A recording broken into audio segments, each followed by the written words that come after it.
Man. Um, well, I think that we've said everything we want to say about this. Yeah. Let's get to some actual movies, everyone. Yes, yes. Uh, So, First up s- is speaking of the consequences of bad decisions, yes. um, uh, Hayao Miyazaki's fifth last movie, and I only joke partially. yes, yes, The he keeps retiring and then unretiring. He's like Michael Jordan.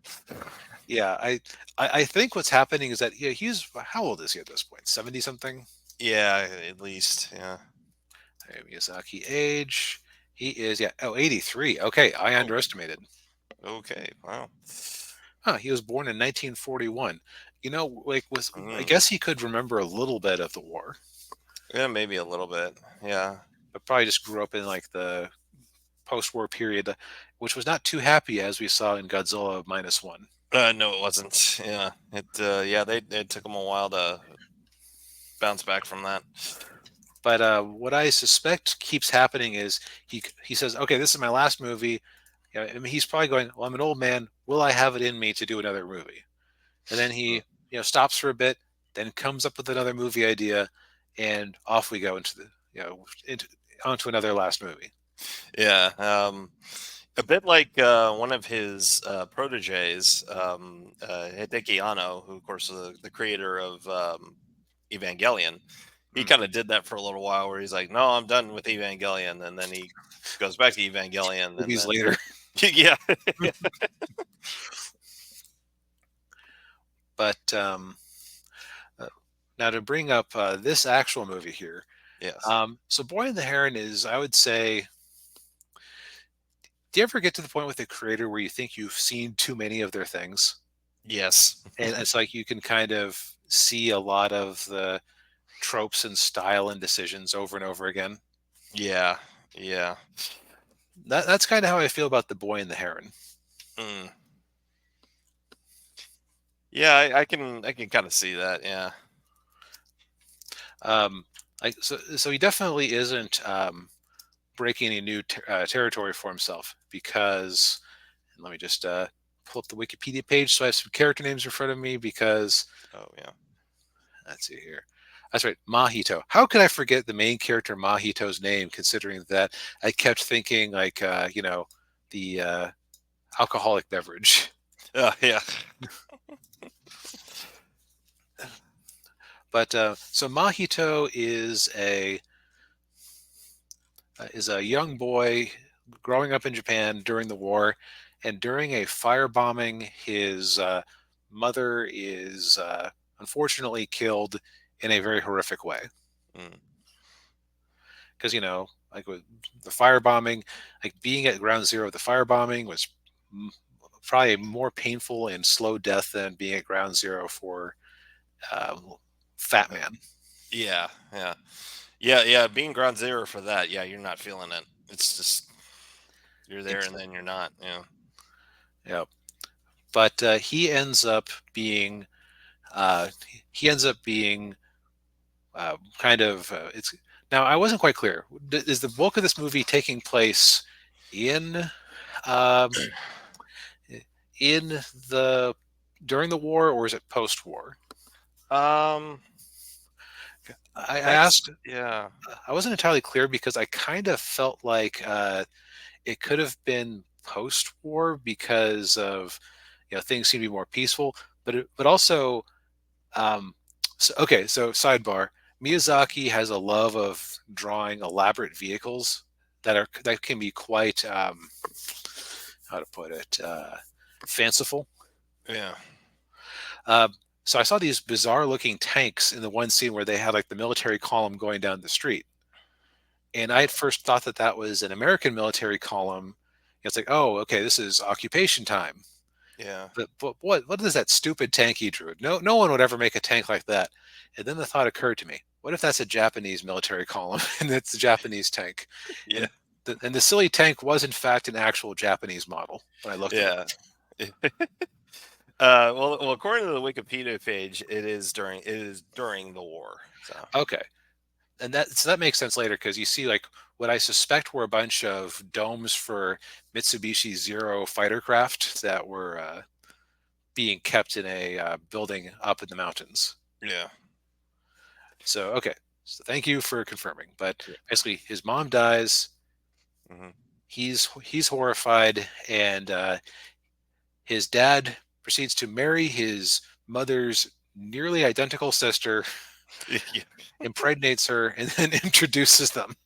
Yeah. Because it didn't it kind of feel like they had never met each other before. Uh, she said they had met before, but it was when he was very young, so he probably doesn't remember her. Right. Like it's very clear that it's like a strained relationship, which is Yeah. one of the key points of the movie. Yeah. Yeah. And yeah, so his father, yeah, Maito's father, has a factory that he's just opened up in the town where they're living. So now he's living in this estate, kind of like farm area, with his stepmom slash aunt, um, and he's not happy. Clearly, throughout the movie, he has a No, very stern look on his face. no. He actually kind of reminds me a bit of Furiosa from our movie last week, in the sense that he's so closed off and he has nobody to really talk to. That while you can see his okay, so by dint of being an animated character, he is more expressive than Anya Taylor Joy was as Furiosa, or the child actress was as Yeah, young Furiosa. But still, I felt a similar sort of disconnect because it's like there was visual storytelling, but I also like would have liked him to have somebody to open up to more. yeah, That, yeah, that and this is not like an objective flaw. This is just things I like in movies. yeah.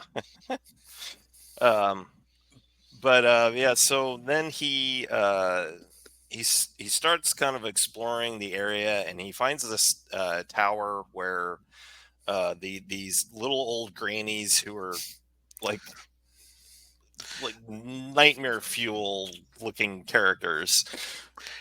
Yeah, Or I am convinced that they were like XPs of the Seven Dwarves from the Disney movie, because like Mhm. there was one with the little glasses like Doc, there was one with the huge nose like it's like Grumpy who had the huge nose. I think that's right. Yeah, And, like the characters didn't really map at all, but I think they were all supposed to be vaguely like a Seven Dwarf. yeah, yeah. Um, but yeah, they tell him he needs to stay away from the tower, and then his stepmom slash aunt tells him the same, and then he starts going to school, um, and he's getting bullied at school, and as he's walking home for some reason he bashes his head in with a stone.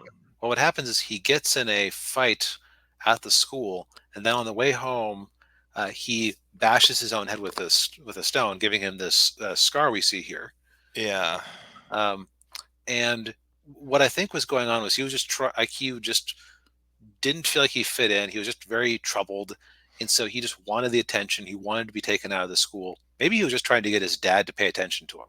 yeah, okay. That, that's my best reading of what he was after. Oh yeah, that's a fairly common thing. Yeah, for with kids to do. It's yeah, little self harm. Yeah. So he wasn't in too good a shape. Now during this, he keeps seeing this gray heron out in the lake near the house, and it keeps doing unsettling things like having teeth. Yeah, and telling him that his mother is alive and is waiting for him. Yep. So eventually, his aunt wanders out into the woods. And at first, I thought it was like a ghostly version of the aunt because the robe she was wearing is one I often see in Japanese media as associated with ghosts. Yeah, yeah, But I thought no, that it too. was actually her. Yeah, And so he and one of the little old ladies ends up in what I'm going to affectionately call a fantasy nonsense world made up of whatever Hayao Miyazaki felt like drawing at the time. Is that a fair assessment of what we were dealing with there? yes, I think that's a fair assessment. Yeah, I was like a Towley in South Park. I have no idea what's going on. And yeah, so like there's there's definitely some. I feel like there might be some visual references that I don't get. I think that in this movie he just wanted to draw birds over and over again Hmm. because there are just birds all over the place. There's the titular blue heron. There's a flock of pelicans who try to, who would have been eating him if he didn't have a piece of the heron's feather at the time. By Yeah, the way, the heron was threatening him, and so he ends up shooting the heron through the nose with an arrow, which is why it has that cork there. yeah, And I'm going to admit, what the heron actually is, I cannot overstate how let down I was by what the heron actually was. yeah, yeah. Because what the heron actually is, it's a little bald gnome man with a huge nose. Like it occasionally appears from beneath the. Let me just get a picture here. It occasionally appears from. Come on, copy image link. Come on. Like this is from like the book version of it, but like you can see like an eye and mouth appear from inside of its mouth, or eye and huge nose appear inside of its mouth. But it's just It's sort of like when in the live action Ninja Turtles movie, when Donatello is laughing and his mouth opens really wide and you can see the actor who's in suit. You can see his face. oh, I It's a bit didn't know like that. that. Okay, found a picture of it. That on the right, there's the heron. Yeah. My day is ruined and my disappointment cannot be measured Yeah. because I thought the heron was going to be a. I actually had thought initially, and this was based on me misremembering reviews at the time. I thought the heron was his mother's spirit or something. Yeah, that I thought that's where they were going with it too, but no. Nope, it's just a funny little gnome man. Yeah, and they don't even like each other when you watch the movie. Like they're No, constantly bickering and arguing. Like, to be fair, who does Mahito actually like besides his mother? I guess he kind of yeah, likes. They run into a strong fisherwoman character who has like a long scene where there's mhm, like marshmallow ghosts that go back into the world and become people, and then the yeah, pelicans come in to try to eat them, and it's weird. yeah. It's weird. Yeah. But the pelicans are driven off by a girl with fire magic. Hmm. Now, at this point, I think it would be hard for us to discuss much of the plot of the movie without going into spoilers. So maybe we should uh, give a quick summary of our non-spoiler thoughts. Okay. Because Um, this is your chance. If this movie sounds interesting, it is a Miyazaki movie. mhm. Yes, take that into consideration. Uh, It's which sounds like a very Yogi Berra movie review, but what I mean is that he has a particular style. I would not recommend this as somebody's first Miyazaki movie because there's better, mm, but there's also worse. yeah. Wasn't Princess Mononoke one of his? Yeah, that's probably the one I would recommend to most people as their first. If you want something more childish, there's My Neighbor Totoro, which I haven't ever seen, but I've been assured is delightful. Yeah. Uh, you also could do my personal favorite Miyazaki movie is his Lupin the Third movie, The Castle of Cagliostro. Mm, all right. Um, but this is a totally fine movie. You're basically there for child trauma and cool visuals, and there are some cool visuals here. Yeah, there are. Yeah. Yeah. I mean, it's yeah, it's fine. Like it's beautifully animated. It's kind of got a, you know, I the world. I wish the world building had been a little more uh made more sense or explained a little bit better. But I mean, it's. I mean, I liked the whole dynamic with, the with the boy, and then him, trying to find his aunt, and then trying to Mhm. find his, and then meeting his mom as when she was a kid. Oh shit. Yeah. Well, let's I get right just into this. spoiled it, didn't I? Let's get right into the spoiler section. All So, right. um, Oops. that's okay because I think that they reveal what she is pretty quick once you Yeah, actually get a good look at her. yeah, yeah. So the girl with the fire powers is in fact his mother as a child, who inhabits this world. Now, I will admit, this world is strange. This is a strange story Yeah, with it is. strange magical rules uh, that I don't entirely understand. But basically, what happened is that I think at the tail end of the Meiji era, Mahito's great uncle uh, he found this rock that had fallen from space, Yeah. and he Yeah. said, "Oh, this rock is cool. I'm going to build a tower around it." And for some reason, this tower gave him the ability to create his own world because why not? Yes. Yeah. And so he made this own little pocket world. He owns it. It's falling apart. And so he wants somebody of his bloodline to take it over, and that's Mahito because I guess it's on his mother's side. Yes. And the antagonists in the movie are basically these giant parakeets. Yeah, it's so it's a weird choice, and they aren't even like they aren't even antagonists for most of it. Like we were talking earlier about the pelicans that were eating the ghosts of people that were going to go become humans in the other world. Yeah. Like they were kind of victims of it. Like he ran to one of them who said that they've been stuck there for a long time and their children were forgetting how to fly, and it was just kind Uh, of like there wasn't enough fish in the seas for them. Like this whole world is falling apart. yeah. Yeah. But yeah, the real villains are this race of sapient human-sized parakeets Yeah. with big bulgy budgy eyes. Yes. Yeah. Uh, Now, did you watch the dub of this or the sub version? I watched the sub version. Okay, I watched the dub version. Um, the king of the parakeets was voiced by Dave Batista. Oh no. Yeah. Yeah. Uh, was Yeah. Mark Hamill the great uncle? Yeah. That fits just because now he's an old man. He can do an old man voice like nobody else. Yeah. And Christian Bale was the dad's voice. Okay, yeah. Um. Not his first time doing Miyazaki movie because he Oh. was in Howl's Moving Castle. Okay. And who else? There was somebody else. Willem Dafoe, was he the Heron? Oh no. Robert Pattinson was the Heron. What? Yeah, and it didn't sound anything like him. Oh, okay.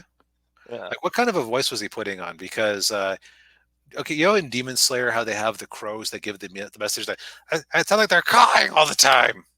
Yeah, Uh, it kind of sounded like that. Yeah. Okay, yeah, that's what they did for the sub voice too, was that sort of bird voice. Yeah. Yeah. Wait. So you brought in Robert Pattinson, cast him as a goofy gnome character, and then had him put on a silly bird-like voice. Yeah. This is only slightly behind the time that South Park cast George Clooney as a gay dog who only barked. Yeah. In terms of weird animation, voice casting decisions. Yeah. Yeah. But yeah. So what were we talking about before we got Oh, well, sidetracked? that's right. The actual plot of the movie. Oh, the So, yeah. actual plot of the So, movie. Yeah. so Yes. Mahito and his mother end up in the presence of his great uncle. No. Mahito ends up in the presence of his great uncle first. And the great uncle's going, well, only somebody of my bloodline can inherit this world, and you can fix it, make it better. You just have to keep stacking these items, and it's like, what? What? I think my fundamental disconnect with this was that why would you possibly have any interest in saving this world? Like, Yeah. nobody Yeah. in this world is stuck in this world per se. Yeah. And nobody seems too happy in the world either. They all seem very miserable. Right. This world is falling apart. Also, the Heron, like, I don't quite get his motivations because he wants to get Mahito in the tower, but he also was seeming to want to eat him. Yeah. didn't make any sense. Like, was the Heron out to sabotage this attempt to save this world? Was he trying to get him in a position to save this world? I don't get it. Yeah, and Partially it's because my attention was starting to wander a bit towards the back quarter, so that I did actually go back and rewatch a couple of scenes just to make sure I understood what was going on. well, you put more effort in than I did. I was just like Tally. I have no idea what's going on. Uh, Now, ultimately, there are some like interesting emotional bits. Like he runs into his aunt in this other world, and she seems like she's out of it. Yeah, Um, and she is very unhappy with it because honestly, dude was a little shit to her. Like she invited him down, like, hey, let's talk. We should be friends. Oh, let me tell you about the tower. Thanks for the tea. Leaves without being given permission to leave. yeah, Just very cold to this poor pregnant woman who's not taking the pregnancy well. Uh, yeah, and yeah, once, yeah, of course, she's right to be rude to him. yeah. Because yeah, he was rude to her. Uh, you have the bits with him and his mom as a kid. Like she had apparently entered the tower. I think they even said that like she had entered the tower at one point and had been gone for about a year, but showed up again with no memory of what had happened and was totally fine. Mm, yeah, I think that was the mom who had just vanished into the tower. Um, Also, and her relationship with her time lost son is kind of fun. So that's that's you get some when they have to part again because she has to go back into the past as the world is collapsing around them. yeah. It's very sad, but heartfelt. And I guess at the end of it, he just ends up moving on with his life. I guess it's a movie about grief and loss? Question mark. I guess. Yeah, And I only say that I only say question mark because this movie is much more interested in the visuals, I think, than the actual story. yeah, It's yeah. like it's a feely, what they like. It's like it's based on the feels and the visual spectacle. Right. Yeah. Yeah, a bit like yeah, I think it was trying to be like Your Name and like Weathering with You and movies like that, and it just kind of didn't really. It missed the mark, I think. Yeah, it's true. So one thing that's kind of interesting is that it's fairly unusual in the grand scope of Miyazaki movies to have a male protagonist like this because he Mm, usually just has he usually has a little girl as the main character. yeah, Also, he seems a bit older than the usual cast member. Although I'm not 100% clear on his actual age. Like 13 minimum. yeah. I was gonna say yeah, 13, maybe 14. So maybe that explains kind of the different feel of the character. Um, what's all so I think from a story perspective, it kind of fell a bit flat for me just because I didn't quite understand what was going on. I think that if they had explained more clearly, oh, by the way, oh, thanks for the announcement that the critique corner, the podcast 1 hour, 1 frigging hour. Come on. on the dot for the for the notification. Jeez. But now, like on a visual level, what I find funny is that Miyazaki has things that he clearly just likes animating. Yeah. So they just kept appearing over and over again. Like I swear, the dude. I'm not gonna be quite so crass. The man very much enjoys animating viscous liquids just for their own sake. And you know what? Like liquids are hard to animate. Like just famously. Yeah. So it's like things like when he bashes himself in the head, the blood comes out as a thick burst. Yeah. Um, when his mom runs into him, there's like a scene where she makes him a piece of bread with a huge slab of butter and more jam than you can actually store on it. It's like the jam is flowing off as he's eating. Yeah. It's all over his face. Yeah. And there's like lots of scenes of water and there's like just particular movements that I've seen in other movies. Like remember in the opening scene where they're running on just about four legs up those stairs. I've Yeah. I've seen him do that a few times before. Uh, The king of the budgies, like with the big broad shoulders, looks like multiple of his past villains, ugh, just in silly parakeet form. Yeah. And hey, creators out, like, good to see you. Hey, hey. So what I would say is that like I have a lukewarm opinion of him as a creator.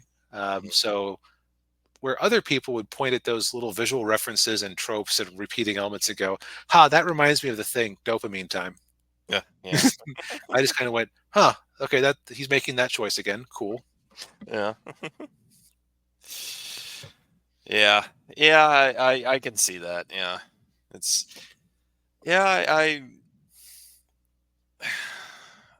I'm kind of torn. Yeah, because it is it is a visually striking movie, but at the same time, yeah, it's the story is very lacking. Um, Which and is that's the review I would give most Miyazaki movies, except for the ones where he adapted an existing book, like Howl's Moving Castle. yeah, um, but This one was loosely based on um, it's loosely based on the film's Japanese title references Genzaburo Yoshino's 1937 novel of the same name, but is not an adaptation of it. okay. But sorry, I interrupted you. Go ahead. Oh no, I was just gonna say that this movie won Best Animated Film at the Oscars last year, and it beat out Spider-Man Across the Spider-Verse. Or it was into the, or no across I think it was, yeah, Across the Spider-Verse, which a lot of people weren't happy about. Um, Oh, did it? Okay. yeah, yeah, And I think Elemental was also up. Elemental was never going to win unless like Disney wrote so many checks. yeah, yeah. Okay, so let's take that as a moment of comparison here. If I was going to compare this to Spider Verse, like if I had been on the Oscar selection committee and this was one of my two options for best animated film last year, what would I have picked? Of course, I would have wanted to pick Puss in Boots, but then I would have been informed that, oh, sorry, Puss in Boots came out in 2022, technically. Yeah, yeah, Um, I can see where this would have gotten the nod because while Spider Verse 2 had a lot more creative blended animation styles, yeah, I would say that this is better as a standalone product and doesn't need a second part that may come out in 2026 if we're lucky. yeah. Very true. Yeah, yeah. Yeah, I'm in the position of I think I respect it more than I like it, if that makes Hmm. sense. Yeah, yeah, yeah. I can see that. Yeah. Now, if we've managed to make you interested with our spoilery, lukewarm review, it is free to view right now on Max, along with the other Ghibli movies. Yes. But frankly, if you haven't seen the other Ghibli movies, Howl's Moving Castle is usually a big crowd pleaser. Princess Mononoke to Spirited Away. This is basically like a second take at Spirited Away, in a sense. And that Uh, one, yeah, that one I liked the main characters much more. yeah. Yeah.